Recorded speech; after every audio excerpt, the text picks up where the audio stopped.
Hello students, welcome to Magnet Brains. मैं रूपाली वर्मा।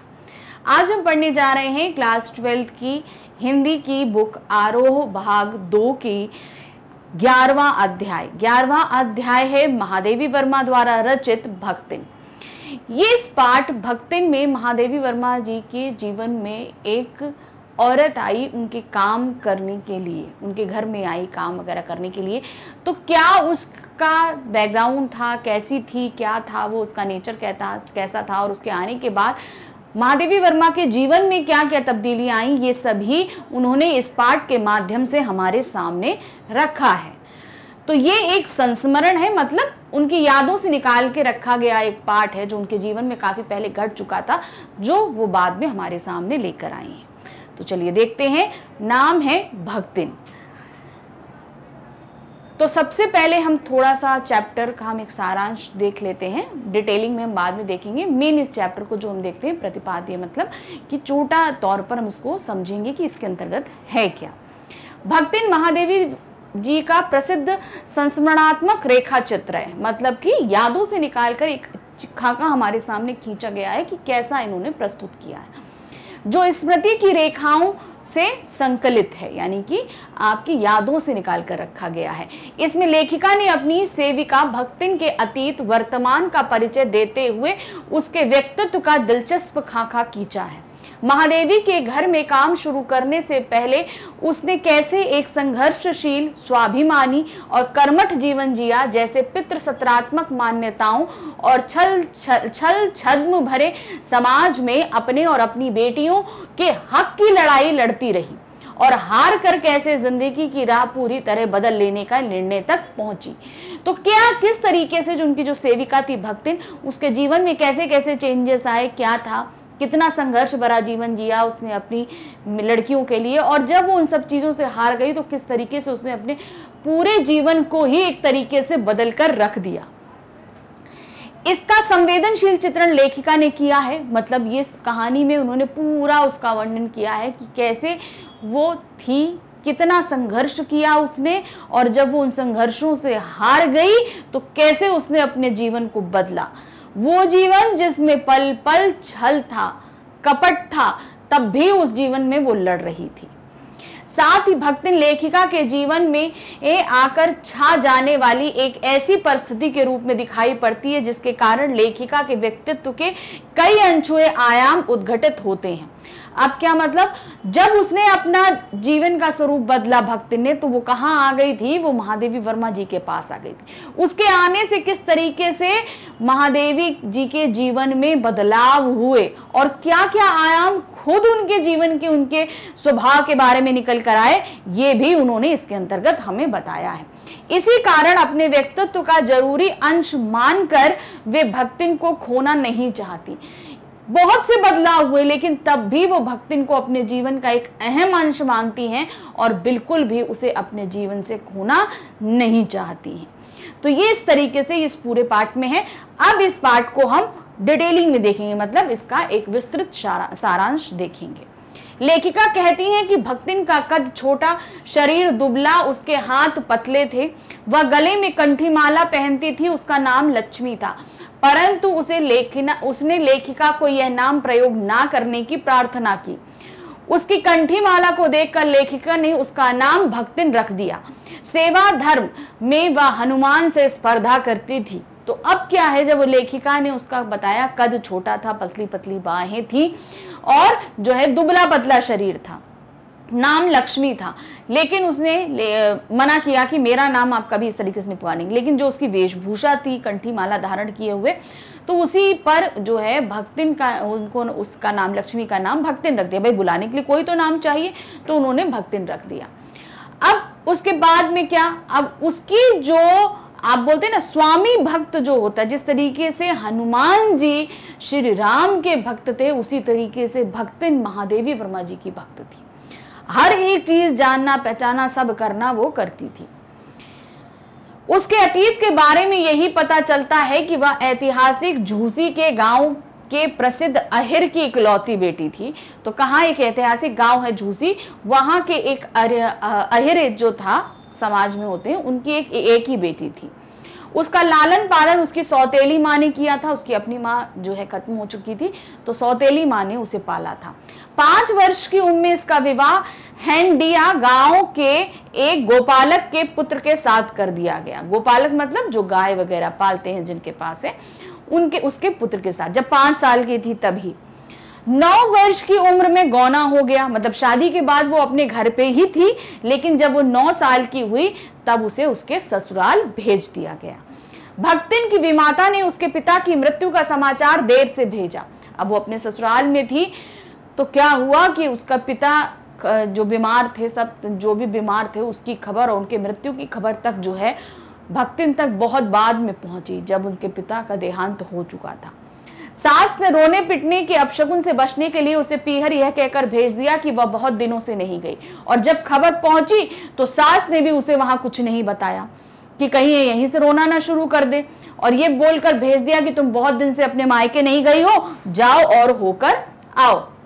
मायके जाने पर विमाता के दुर्व्यवहार तथा पिता की मृत्यु से व्यथित होकर वह बिना पानी पिए ही घर वापस चली आई।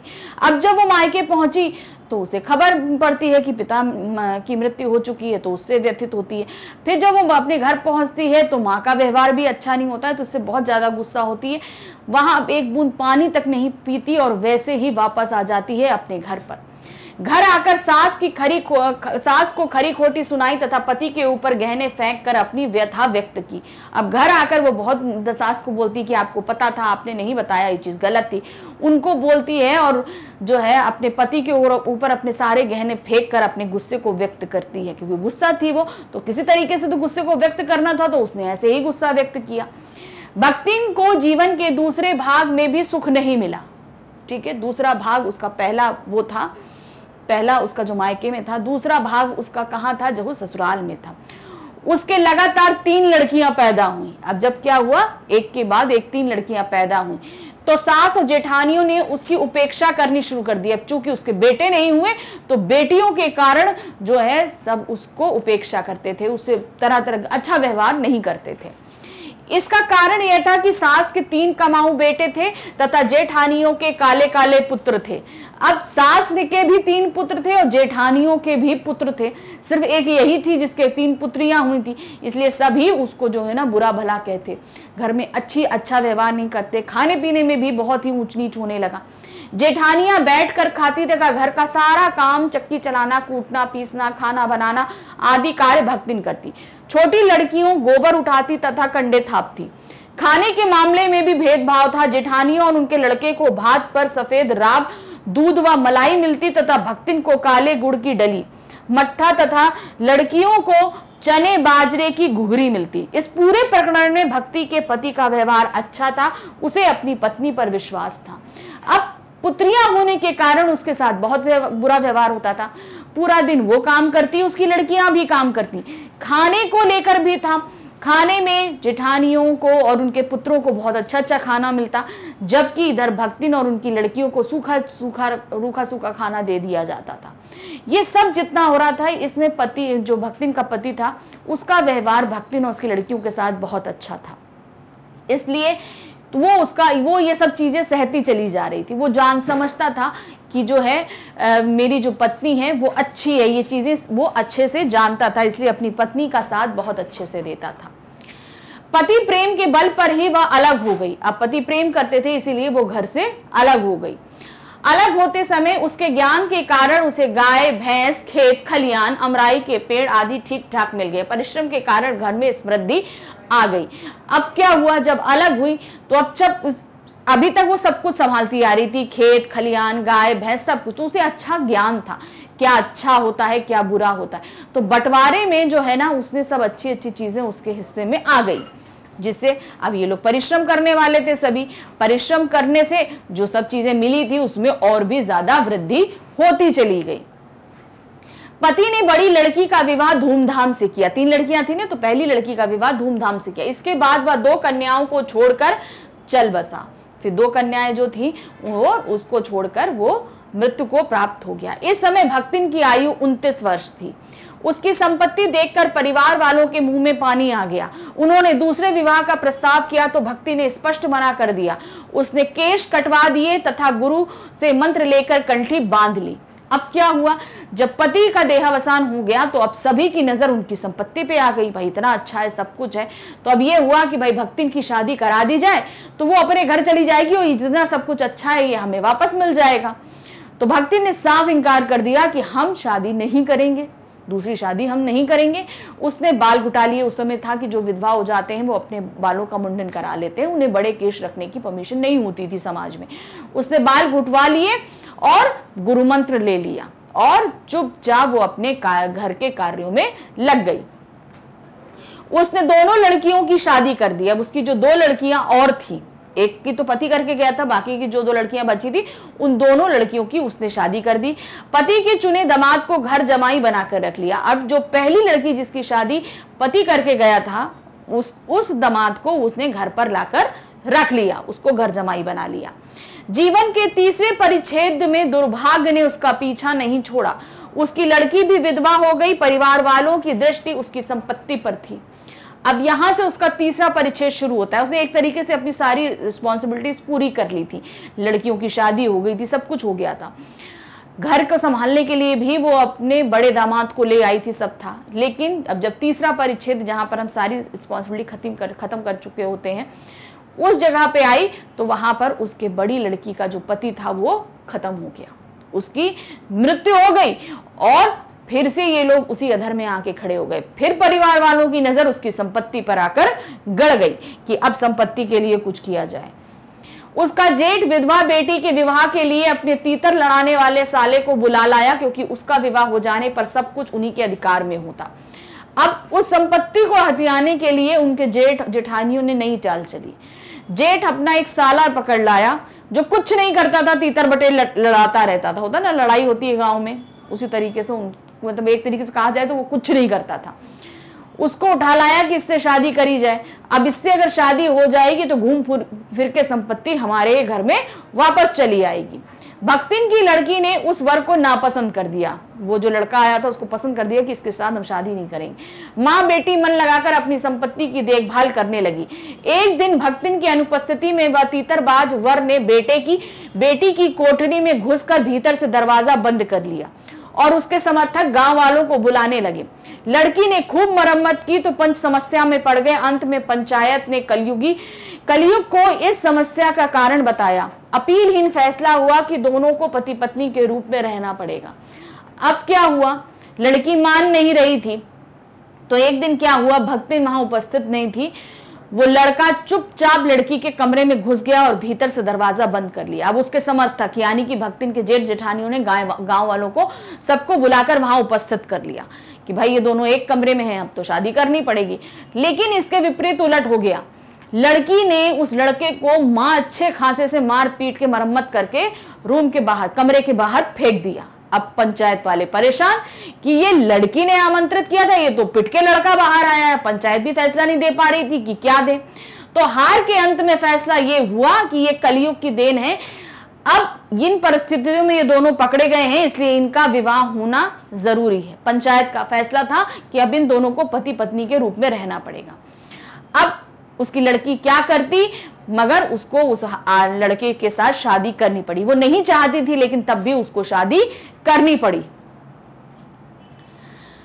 अपमानित बालिका व मां विवश थी। अब कुछ भी नहीं कर सकते थे क्योंकि पंचायत का फैसला था तो उसको मानना ही था। यह संबंध सुखकर नहीं था। दामाद निश्चिंत होकर तीतर लड़ाता था जिसकी वजह से पारिवारिक द्वेष इस कदर बढ़ गया कि लगान अदा करना भी मुश्किल हो गया। लगान ना पहुंचने के कारण जमींदार ने भक्तिन को कड़ी धूप में खड़ा कर दिया। अब क्या था, शादी हो गई। अब वो लड़का जो है वो निश्चिंत होकर तीतर बटेर यानी कि जो भी वो अपना कार्य करता था फालतू के, वो सारे दिन पूरा दिन काम करता। अब इन सब कारण, क्योंकि अब क्या था, संपत्ति को हथियाने के चक्कर में काम होने लगा। वो लड़का जो है जेठ जेठानी जो है संपत्ति को लेना चाहते थे। घर में कलह होने लगे जिसके कारण क्या हुआ कि समय पर लगान भी ये लोग अदा नहीं कर पा रहे थे कलह के कारण। तो एक दिन क्या हुआ, जमींदार ने भक्तिन को बुलाया और पूरी दिन कड़ी दोपहर में उसको वहां पर खड़ा करके रखा। यह अपमान वह सहन ना कर सकी और कमाई के विचार से शहर चली आई। अब वो स्वाभिमानी स्त्री थी, इतनी मेहनत करके उसने सब कुछ खड़ा किया था, उसके बावजूद उसका इतना अपमान हुआ था, तो उसने निश्चित कर लिया कि अब वो यहाँ नहीं रहेगी और वो शहर चली आई कि अब वो यहीं पर कुछ कमाएगी। जीवन के अंतिम परिच्छेद में घुटी हुई चांद मैली धोती तथा गले में कंठी पहने वह लेखिका के पास नौकरी के लिए पहुंची और उसने रोटी बनाना, दाल बनाना आदि काम जानने का दावा किया। अब यहां से उसके जीवन का अंतिम परिच्छेद शुरू होता है। तो यहाँ पर जब वो भक्तिन महादेवी वर्मा जी के पास पहुंची, मैली धोती थी, घुटा सिर था, जब पहुंची कि काम करने क्या जानती, तो उसने बोला कि हाँ भाई दाल रोटी चावल हम बना लेते हैं, हम ये सब बना लेंगे।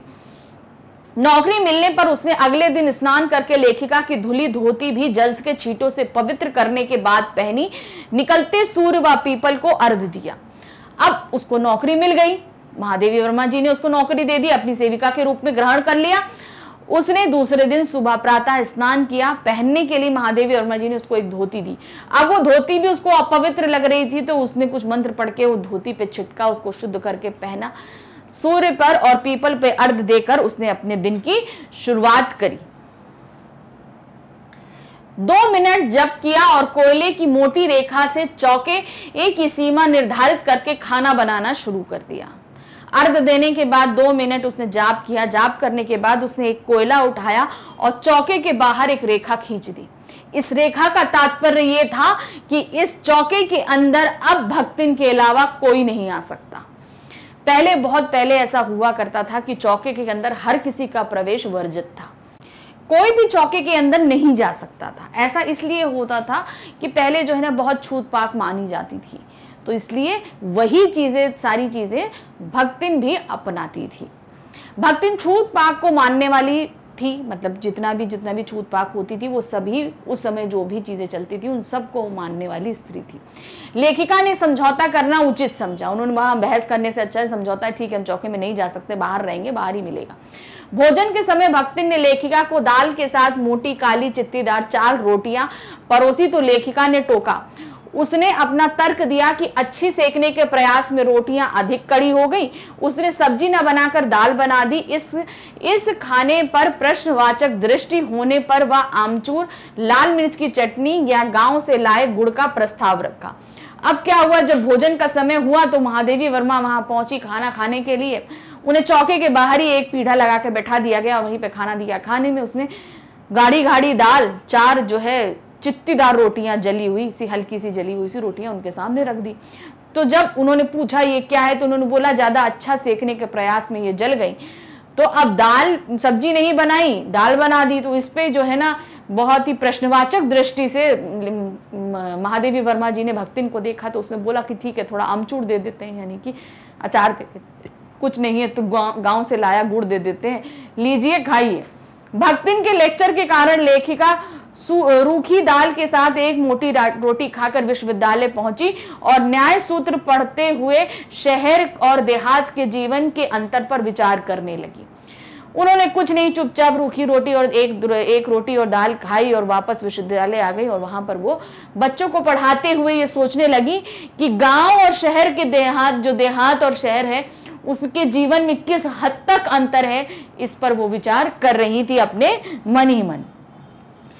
गिरते श्वास व परिवार वालों की चिंता निवारण के लेखिका ने खाने के लिए अलग व्यवस्था की, किंतु इस देहाती वृद्धा की सरलता से वह इतना प्रभावित हुई कि वह अपनी असुविधाएं छिपाने लगी। भक्तिन स्वयं को बदल नहीं सकती थी, वह दूसरों को अपने मन के अनुकूल बनाने की इच्छा रखती थी। अब क्या हुआ, खाना भाई ठीक से नहीं खाया जाएगा तो स्वास्थ्य गिरेगा, परिवार वालों की चिंता थी। तो उन्होंने घर में मतलब खाने की एक अलग व्यवस्था शुरू कर दी। विश्वविद्यालय में जाकर वो एक टिफिन मंगाने लगी और वहां पर खाना खाने लगी।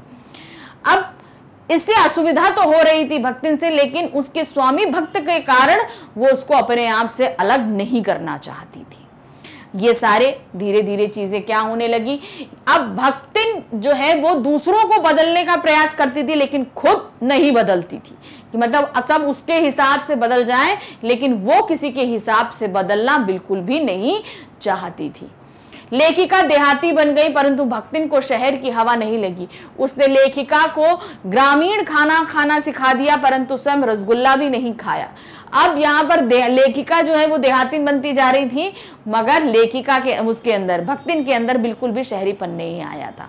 देहाती खाना उन्होंने सब कुछ सीख लिया लेखिका ने, लेकिन भक्तिन ने एक रसगुल्ला खाना भी नहीं सीखा कि रसगुल्ला खा ले।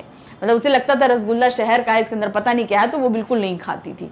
उसने लेखिका को अपनी भाषा में अनेक दंत कथाएं कंठस्थ करा दी, परंतु खुद आय के स्थान पर जी कहना नहीं सीखा। भक्तिन में दुर्गुणों का अभाव नहीं था। अब यहाँ पर क्या था, उसने अपने समय से जो भी दंत कथाएं अपने गांव की सुनती आती, जो भी थी, वो सभी भक्तिन को सुनाई और उनको सिखा भी दी, मगर खुद उसमें अपने अंदर कोई बदलाव नहीं आया। कोई बुलाए तो आए जी कहना चाहिए, जी की जगह वो जो आए बोला जाता था वो अभी तक उसने कहना नहीं छोड़ा। तो ये सब चीजें बता रहे हैं कि महादेवी वर्मा के अंदर बदलाव आ गया भक्तिन को लेकर, लेकिन भक्तिन के अंदर कोई भी शहरी प्रभाव देखने में नहीं आ रहा था। वह इधर उधर पड़े पैसों को किसी मटकी में छिपा कर रख देती, जिसे वह बुरा नहीं मानती थी। इधर उधर पैसे देखती थी तो पैसों को क्या करती थी, उठाकर किचन की, मतलब रसोई घर की किसी मटकी में डाल देती थी। जैसे होता है ना, बचाने के लिए रख देती, वैसे ही वो रख दिया करती थी। पूछने पर वह कहती, यह उसका अपना घर ठहरा, पैसा रुपया जो इधर उधर पड़ा देखा संभाल कर रख दिया। यह क्या चोरी है? अपनी मालकिन को खुश करने के लिए वह बात को बदल भी देती थी। वह अपनी बातों को शास्त्र सम्मत मानती, वह अपने तर्क देती। तो यहां पर क्या था, वो जो पैसों को रखती थी उसे चोरी नहीं मानती थी, उसका अपना घर है, तो इधर उधर पड़े पैसों को संभाल कर रख दिया कि भाई जरूरत पड़ेगी तब निकालेंगे, तो इसे कभी नहीं अपना घर समझ रही थी। चीजों को शास्त्र के अनुसार बताती थी कि ये शास्त्र में लिखा है, ऐसा है, ऐसा है, जबकि खुद अनपढ़ थी, उसे पढ़ना नहीं आता था, लेकिन शास्त्रों की भरी बातें वो बहुत करती थी।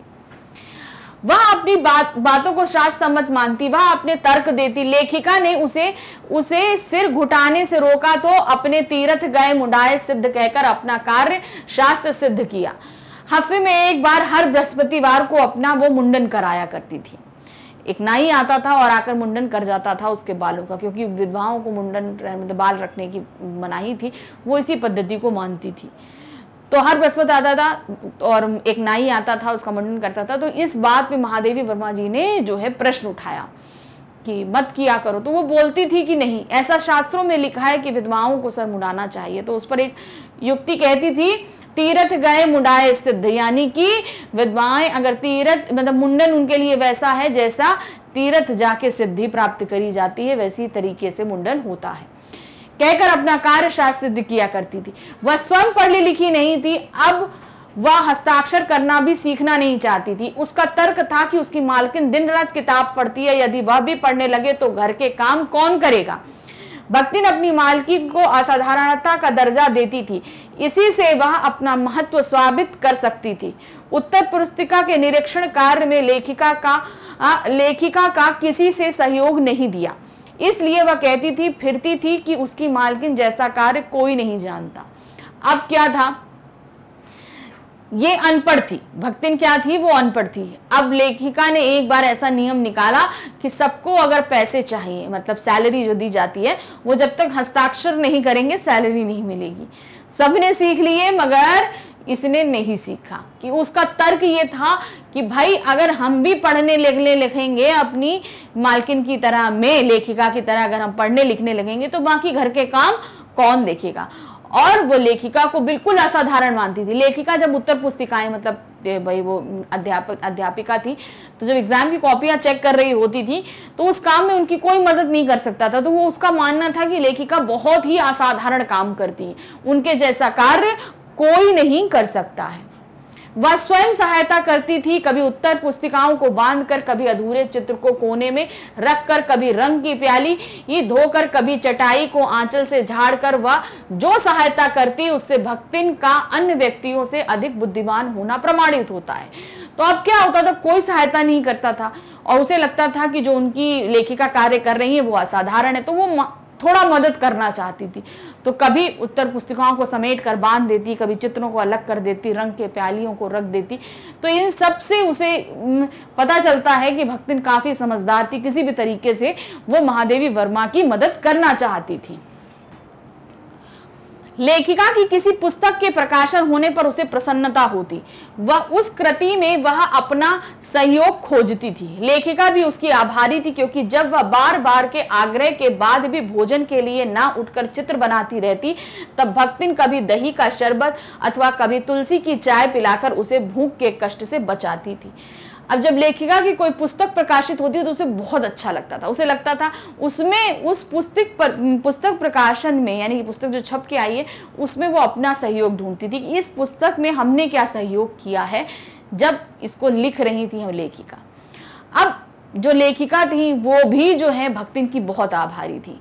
क्या था, होता था जब वो किसी चित्र को बना रही हैं, कुछ कर रही हो रही थी, बिजी होती थी, खाना खाने नहीं आती थी, तो भक्तिन क्या करती थी, कभी दही का शरबत बना लाई, कभी चाय बना लाई। तो इस तरीके से उनको भूख लगती थी, वो इस तरीके से उनकी भूख को शांत किया करती थी ताकि उनके काम में खलल भी ना पड़े और उनको भूख भी ना लगे।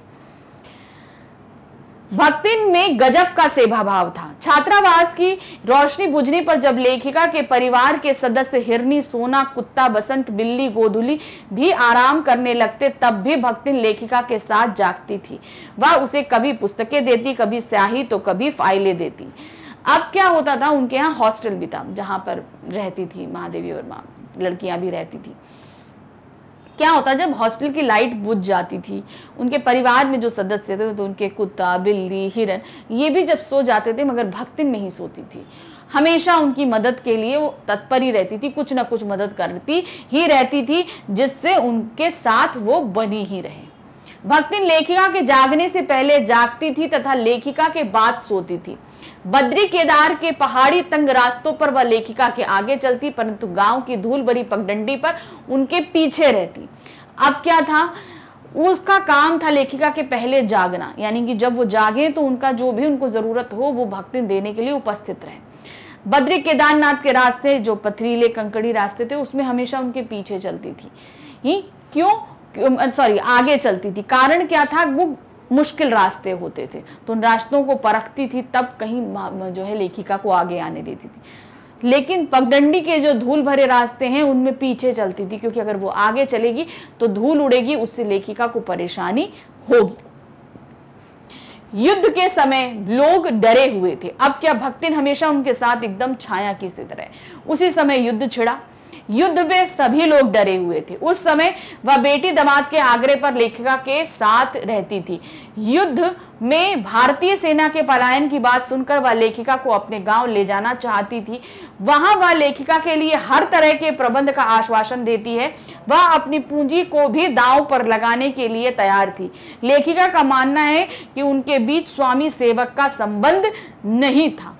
अब क्या हुआ, जब युद्ध हुआ तो भारतीय सेना पलायन करने लगी, तो उसे लगा कि हमें भी अपनी जगह खाली करनी पड़ेगी। तो उसने ये प्रस्ताव रखा कि लेखिका हमारे गांव चल के रहें, वहां पे उनके वो सारे प्रबंध कर देगी, उनके लिखने, रहने, लेटने, हर तरह का प्रबंध अच्छे से, उनकी पुस्तकों को रखने का भी प्रबंध कर देगी। लेकिन वो नहीं जाती है, लेखिका मना कर देती है कि हम नहीं जाएंगे, तो वो यहीं रहती है और अपनी सारी पूंजी वो उनको लगाने, वो भी बोलती है कि हम अपनी सारी पूंजी आपके भरण पोषण में खर्च कर देंगे। लेकिन भक्तिन जो लेखिका है वो तैयार नहीं होती। लेखिका कहती है कि भक्तिन और उनमें स्वामी और सेवक से कहीं ज्यादा अच्छा रिश्ता था, वो एक दूसरे को समझते थे। इसका कारण यह था कि वह उसे इच्छा होने पर भी हटा नहीं सकती थी और भक्तिन चले जाने का आदेश पाकर भी हंसकर टाल रही थी। वह उसे नौकर भी नहीं मानती थी। अब जो होता है ना, नौकर और क्या कहते हैं मालिक का जो रिश्ता होता है, उन दोनों के बीच ऐसा नहीं था। क्यों? क्योंकि अगर भक्तिन बोलती थी कि तुम यहां से चले जाओ तो वो जाती नहीं थी, इस बात को हंस के टाल देती थी। और क्या नाम होता था कि और लेखिका जो है ना उसको हटा नहीं सकती थी। तो इस तरीके से दोनों के बीच एक भावनात्मक रिश्ता बंधा हुआ था। भक्तिन लेखिका के जीवन को घेरे हुए भक्तिन छात्रावास की बालिकाओं के लिए चाय बना देती थी। अब क्या होता था भाई, बालिकाएं रहती तो उनका अलग खाने का प्रबंध था, लेकिन यहाँ पर क्या था, वो भक्तिन जो है वो छात्रावास की लड़कियों के लिए भी चाय वगैरह बनाती थी। वह उन्हें लेखिका के नाश्ते का स्वाद भी जानने देती थी, मतलब जो वो नाश्ता लेखिका के लिए बनाती थी उसे भी टेस्ट करने देती थी उन बालिकाओं को जो वहां पे छात्रावास यानी हॉस्टल में रहती थी। वह लेखिका के परिचितों व साहित्यिक बंधुओं से भी परिचित थी। अब उनके जो मित्र थे जो लिटरेचर साहित्य और उनके ऑफिस से रिलेटेड थे उनको भी वो पहचानती थी। वह उनके साथ वैसा ही व्यवहार करती जैसा लेखिका करती थी, तो व्यवहार भी उनका सेम रहता था। वह उन्हें आकार प्रकार वेशभूषा या नाम से अपभ्रंश द्वारा जानती थी। कवियों के प्रति उसके मन में विशेष आदर नहीं था, परंतु दूसरे के दुख को वह कातर हो उठती थी। अब यहाँ था कि लोगों को नाम से नहीं याद रख पाती थी, उनके वेशभूषा या उनके कुछ अलग से नाम रख के उनको याद रखती थी।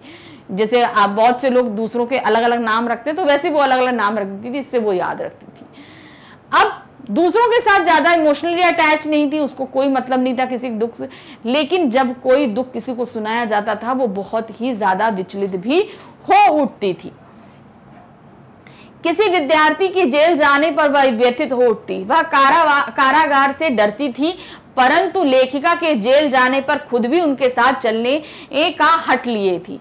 कोई विद्यार्थी अगर पकड़ा जाता, जेल चला जाता तो सुन के बहुत विचलित होती थी, उसे जेल से बहुत डर लगता था, मतलब जेल नहीं जाना चाहती थी, जेल से उसको बहुत डर था।